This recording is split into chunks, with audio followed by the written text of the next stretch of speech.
Good afternoon बच्चों।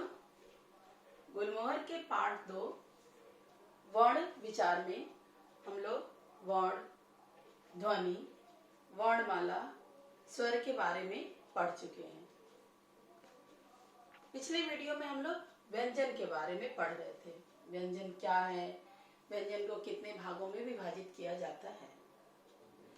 हमने पिछले वीडियो में बताया था आपको कि स्वरों को मुख्यतः 5 भागों में बांटा जाता है, किंतु कुछ पुस्तकों में इसके अतिरिक्त स्वरों के दूसरे भी 3 भाग देखने को मिलते हैं। परंपरागत स्वर, नवविकसित स्वर और आगत स्वर। स्वरों की भांति ही व्यंजनों को भी इन 6 भागों के अलावा नई पुस्तकों में अलग अलग तरीके से बांटा गया मिलता है। वो अलग अलग तरीके स्वर की भांति ही परंपरागत व्यंजन, अर्थात वो व्यंजन जो हमें संस्कृत भाषा से मिले हैं, जो परंपरा से मिले हैं, उन व्यंजनों को परंपरागत व्यंजन कहा जाता है। वो व्यंजन क से ह तक हैं, अर्थात स्पर्श व्यंजन, अंतस्थ व्यंजन और उष्म व्यंजन। ये तीनों प्रकार के व्यंजन मिलाकर जो 33 हैं, ये परंपरागत व्यंजन हैं। ये हमें संस्कृत से मिले हुए हैं। उसके अलावा नवविकसित व्यंजन जो बाद में विकसित हुए, जिनका नया विकास हुआ, जो ट वर्ग के ड और ढ से बने हैं, ड़ और ढ। इसके अलावा संयुक्त व्यंजन छ, त्र, ज्ञ, स्र और आगत व्यंजन जो हमें विदेशी मुसलमानों के आने से मिले हैं, जो पहले 5 थे, क, ख, ग, ज, फ, जो कालांतर में सिर्फ 2 रह गए, ज और फ। इस तरह से हमें पुस्तकों में स्वर और व्यंजनों का विभाजन 2 प्रकार से देखने को मिलता है और हमारे हिसाब से ये दोनों ही प्रकार सही माना जाना चाहिए। अब हम देखते हैं स्वर और व्यंजनों को मिलाकर वर्णों की कुल संख्या कितनी है। स्वर 4 ह्रस्व, 7 दीर्घ, 1 प्लुत, 1 आगत और 3 अयोगवा, अर्थात कुल स्वरों की संख्या है 16। और व्यंजन 25 स्पर्श, 4 अंतस्थ, 4 ऊष्म, 4 संयुक्त, 2 आगत और 2 नवविकसित या उत्क्षिप्त। कुल मिलाकर व्यंजनों की संख्या है 41, अर्थात कुल स्वर 16 और कुल व्यंजन 41। कुल मिलाकर जो वर्ण हैं वो है 57।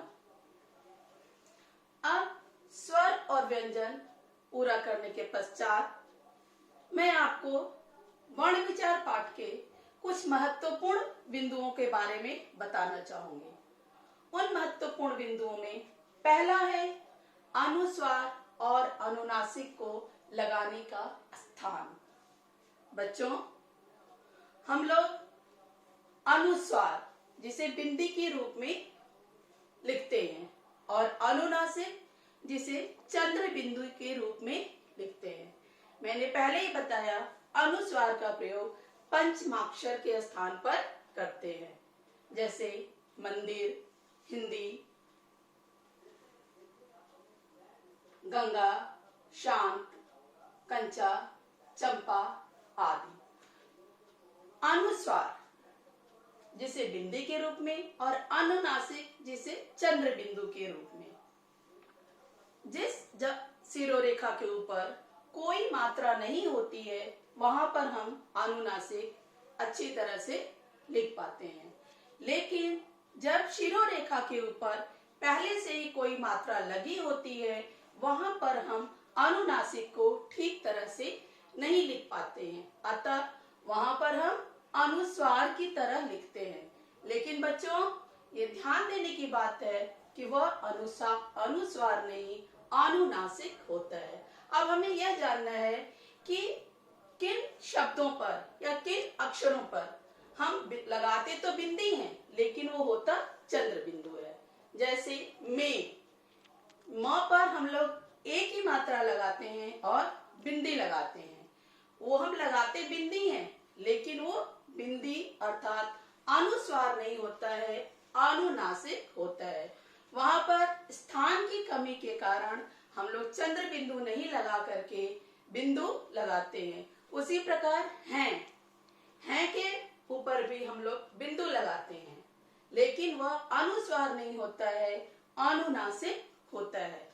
वहां पर भी स्थान की कमी के कारण हम लोग सिर्फ बिंदी लगाते हैं।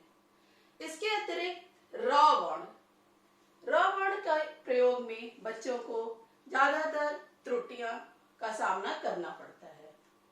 वो ये नहीं समझ पाते कि कहां पर कौन से र का प्रयोग करें, क्योंकि र के 3 रूप हैं। पहला जो सीधा र, य र ल व वाला र, वह तो बच्चे बड़ी आसानी से लिख लेते हैं। लेकिन दूसरा पदेन, जैसा कि नाम से स्पष्ट हो रहा है, जिसे हम लोग नीचे लगाते हैं, किसी भी अक्षर के नीचे लगाते हैं, वह होता है पदेन भी 2 तरह से लगता है। एक जैसे प्रातः में लगा हुआ है 1 लाइन खींच के, और एक नीचे 2 लाइन खींच के, जैसे हंस पद लगता है। अब पदेन कहां पर लगाते हैं? जैसे हमने बोला प्रश्न, र जो है वो प के साथ मिलकर आ रहा है, वहां पर हम लोग पदेन र का प्रयोग करते हैं। प्रातः, र जो है वो प के साथ मिलकर आ रहा है, इसलिए वहां पर हम लोग पदेन र का प्रयोग करते हैं। ट्रक, वहां र जो है वो ट के साथ मिलकर आ रहा है, इसलिए हम लोग पदेन र का प्रयोग करते हैं। अब ध्यान देने की बात यह है कि कहां पर हम लोग 1 लाइन वाले पदेन का प्रयोग करेंगे और कहां पर 2 लाइन का। तो बच्चों, ट और ठ में 2 लाइन के पदेन का प्रयोग करते हैं, और क, प आदि जो नीचे से गोल नहीं है अक्षर, उनमें हम लोग 1 लाइन वाले पदेन का प्रयोग करते हैं। इसके बाद र का तीसरा रूप आता है रेफ, जिसे किसी भी अक्षर के ऊपर लगाया जाता है। जैसे गर्व, जैसे वर्ण, और वर्ण में देखिए र ऊपर लगा है। रेफ, अब इसको कैसे लगाते हैं?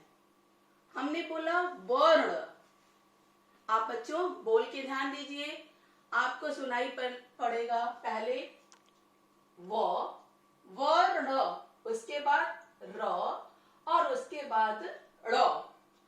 तो रेफ लगाते समय यह ध्यान देना चाहिए कि हमें जिस अक्षर के पहले र सुनाई पड़ता है, उसी अक्षर पर र लगाना चाहिए, जबकि बच्चे त्रुटिवश जिस अक्षर के बाद र सुनाई पड़ता है उस पर लगा देते हैं। दूसरा उदाहरण सर्प, स र प, हमें जो र सुनाई पड़ रहा है वो प से पहले सुनाई पड़ रहा है, इसलिए हम लोग रेफ प के ऊपर लगाएंगे। लेकिन बच्चे त्रुटिवश कभी कभी स के ऊपर र लगा देते हैं। तो बच्चों, आज हम लोग का स्वर और व्यंजन यह टॉपिक पूरा हुआ। आगे की बातें अगले वीडियो में। धन्यवाद।